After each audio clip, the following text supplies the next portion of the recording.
السلام عليكم أحبائي. تألقت الفنانة أحلام بصوتها المميز في حفل نهائي كأس الخليج العربي 2023 برفقة ماجد المهندس، ووجهت أحلام رسالة شكر وتقدير للشعب العراقي على حسن الاستقبال، ممتنة لهم بحالة الحب التي غمرتها منذ وصولها إلى بلد الرافدين.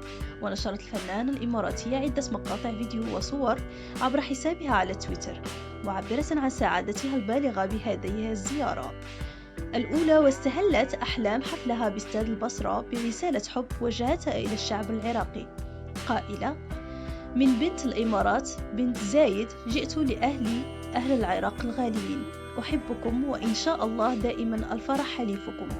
ووضعت أحلام علم دولة العراق فوق رأسها، وأعربت عن سعادتها بإحياء حفل نهائي الخليج 25 الذي توجت به العراق على حساب المنتخب العماني في مباراة رائعة امتدت إلى الأشواط الإضافية بنتيجة 3-2.